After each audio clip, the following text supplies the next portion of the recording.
Hello and welcome back to another episode of the Chicago White Sox March to October, and today we're going to try and finish off the ALCS, hopefully in just one game. We took both games the last episode, so that gives us a 3-1 series lead, so today we're looking to finish it off. But we're in a bit of a sticky spot here where we're going to start this first game, hopefully only game. But Seattle's going to be at the plate with only one out, runners on the corner, so we got to get ourselves out of a little bit of a jam before we can score some runs. So guys, make sure if you're not already subscribed, if you've been watching through this series, maybe on the playlist, a month or two down the road and you're still not subscribed yet, make sure you hit that subscribe button for me. We got a lot more of this March to October to go, many more seasons, but for now we're focusing on one game, so let's go ahead and get into it. Hello baseball fans and welcome. We've got the American League Championship Series on the show. It's the Chicago White Sox taking on the Seattle Mariners. Alongside Chris Singleton, I'm John Shambi. It's been quite a series so far, and the excitement's only ramping up as we get ready for Game 5. Well, being down 3-1, calling it a do-or-die game is no exaggeration, but these situations tell us a lot about a team's character, and for some teams, it brings out their absolute best, but for others, it kind of proved to be an overwhelming scenario to face, and so we'll see how they show up here today. And we'll also get to see what kind of killer instinct they have on the other side. Some teams can get a little too relaxed when they're so comfortably in the driver's seat. First pitch coming your way next. So we actually have Lance Lynn on the mound. So the CPU decided to go all the way through our 5-man rotation. So the first thing I'm curious about is so Giolito, okay, he's not quite at full stamina. If I was in complete control, probably still would have pitched with him, or Severino, I guess, for this game. But that'll be something to keep in mind for the World Series. Maybe in Giolito's Game 1, maybe even if we have a good chance to, we don't let him throw the whole game. Because for our ace not to be back and ready for Game 5, I don't know, that's kind of rough. But so far, Lance Lynn's done a really good job. Struck out 9 in 5 1/3. He's only given up 3 hits and no walks, and 2 of those hits have come in this inning. Looks like Sano's stealing bases. We got a couple 2-hit games, but no runs. And you know what? I am not going to try and get out of this with Lynn. I'm not going to press my luck, especially with Jesse Winker up that 98 contact, 90 power versus righties. Even Kyle Lewis up after that is way better against righties. So we're just going to go ahead and give the ball to our lefty here, Aaron Bummer. Hopefully he gets a quick double play ball or something. That works for me. Nasty slider to get Jesse Winker. One more out here. And a grounder to short. TA's got that. We made the right move. Alright, come on, Eloy. You are literally the MVP, and he's like the coldest player in this postseason. 1 hit in this series, 1 hit in the last series. And he's still going to be at 1 hit this series. I thought that was a curve. Turner can beat that. No, he can't. Great 7th inning, boys. I am going to try to give Bummer another inning. He only threw 6 pitches. We got France, but then 2 lefties this inning. Alright, there we go. Rolling over on the outside sinker. Took us more pitches to get France than to get the last 2 hitters of the last inning, but as long as it's an out, doesn't matter. Another grounder from Moncada. Oh, we got to get there. Come on, TA. Whoa! Yeah, that works. Good play. And then he's going to lead off the next inning with a double. How often do you see the guy make a juggling play to end the inning, and then he leads off the next inning with a big hit? Oh, and that's going to get them going to their bullpen. I was kind of hoping to face the lefty a little bit longer. They're smart, though, because if they would have left him in to face Luis Robert, we know what Luis Robert does against lefties. Oh, and I'm jammed. First pitch. Didn't need to swing at that if I wasn't feeling it. Sadler gave me a lot of trouble early in this series, but the last time out we actually got to him. So hopefully we can do that again. But we're not off to a good start. I'm taking. Okay. Oh, I didn't think that was going to be a ball, but I check swung because I swung too early. We're going to go ahead and make our substitution here. Sheets for Pollock. Play the matchup here. Base hit should score a run. Oh, that's... The Mariners are pitching today. Alright, well, we definitely can't allow any runs this inning because I don't need to be facing Diego Castillo down 1. We might have to face him anyway. There's definitely a chance that they just bring him in the 9th anyway. Think I'm going to go Crochet here. Toro's worse against lefties. Ford doesn't really matter. I mean, he's slightly better against lefties, but then Wong is slightly worse, and he is a lefty, so we'll go Crochet. Need a strong inning here, Garrett. Good start. Well, I really hope they suck as much as I do to leave the runner on second after a leadoff double. I don't like that they're turning on the fastball, man. Oh, that's a good slider too, dude. Fastball away is what gets him because he's too early. Inside, he'll turn on it. Outside, you're going to be too early on it. At least now we got a bunch of lefties coming up in a row. So we're going to have the matchup for hopefully the rest of the inning. Oh, he's going to go. Come on. Why did we not get him? I feel like that was an easy out. He's not going to go. Okay, that was perfect. That worked. Actually, it would have been better if he did go, because then that would have been an easy out at home. There we go. The Heat finally gets him. Good job by Crochet to strand that runner at third. And they're not going to Diego right away. They're going to stick with Sadler for now. Not a whole lot of energy left for him. You know, Grandal has been doing pretty bad in this series. I think just about everything he's done was in that first series. Come on, can we wait back on a cutter? No, that was supposed to be a check. Man, his cutter is ridiculously good with that arm angle. I don't know, because like that one, I mean, that was just a bad swing throughout, but the reason I even thought it could have been a strike is because I thought it looked like it was going to break downwards. So no. Please carry. That's hit so high. It's not going to go. Oh. Sano's who got Sadler last time, and I think it was on just about the same pitch. And Eloy's going to pop up on the first pitch. Oh no. Alright, if we're going to win it, we're going to have to do it in extras. Oh my god, I missed it again.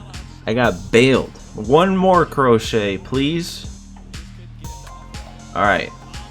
In the end, that's a good inning and 2/3 from Crochet, but man, 32 pitches, he was nowhere near as dominant as I feel like he usually is. And now we're going to go to the righty for France, and I really hope, because I think it was Johnny Lasagna that he hit the home run off of last time, so we really got to rewrite the script here. Slider, he couldn't quite go with it. So we get a lazy fly to center, and we're headed to extras. I think this is the third time this postseason now that we're headed to extras, and we get to face Munoz instead of Castillo. What are they saving Castillo for?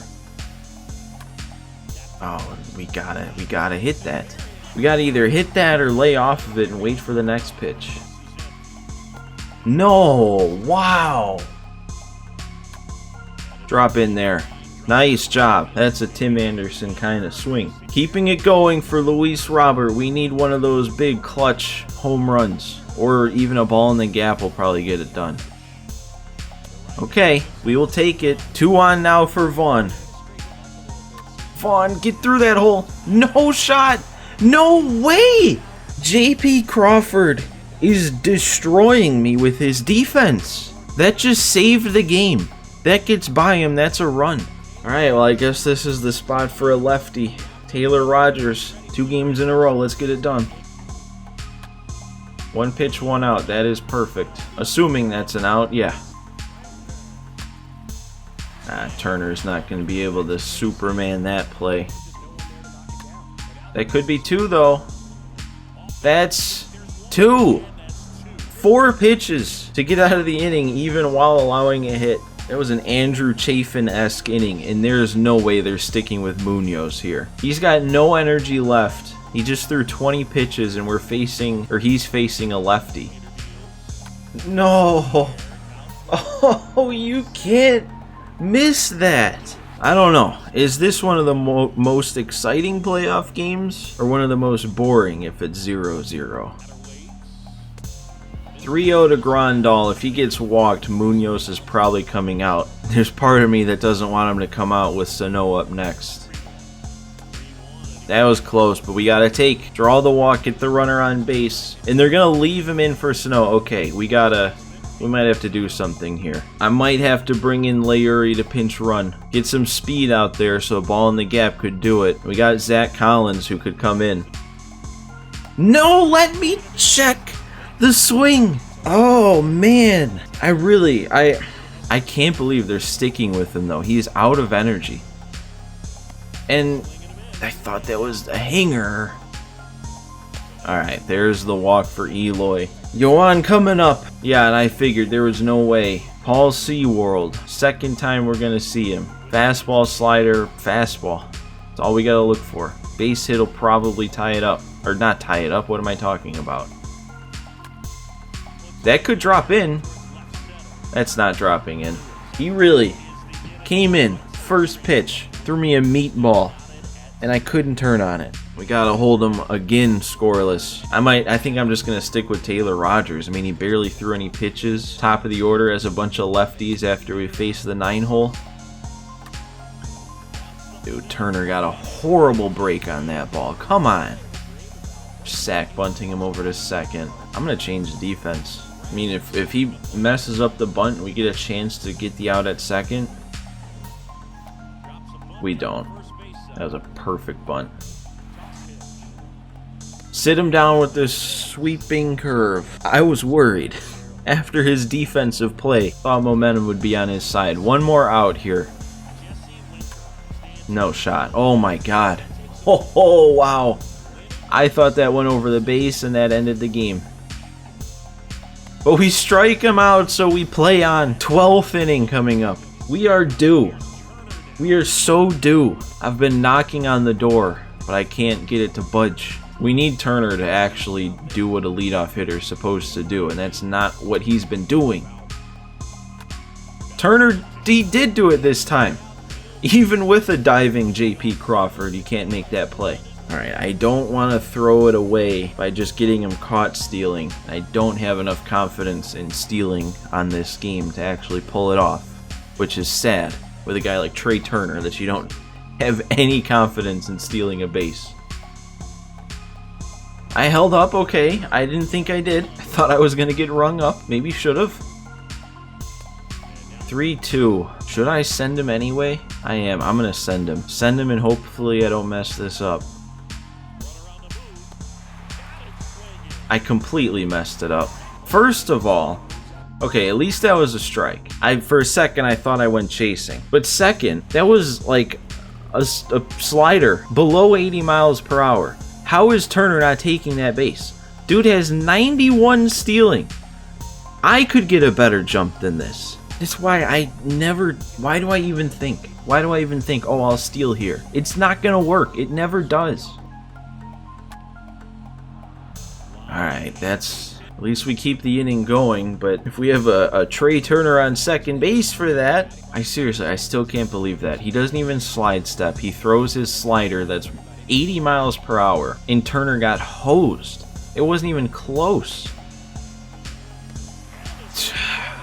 I'm going to run out of luck here sooner or later, and they're going to score and win this. So no nice play. Now the question is, do I still keep Rogers in? He just hit the yellow after that. I think I'm going to take him out. We're going to have to face Kelenic then with Graveman. Starting to run out of good arms here. The only above 80 guy we have left is Hendricks. Really wanted to save him for a save. Alright, that'll be made. He's got no speed. That works. One pitch, one out. Now we got to deal with Kelenic. This is the scary part. That's fine. That works. Still scoreless through 12. This is crazy. I didn't even realize how long this has been taking, but this recording is already almost as long as my last one where I played 2 games. No. Oh, they get down 2-0 and then make 3 just like perfect pitches. All right, Zach Collins, first at bat in the postseason. Make something happen. Stop. Why didn't that break down further? I feel like his slider had so much vertical movement, and that time it didn't. Everything else about that swing was right.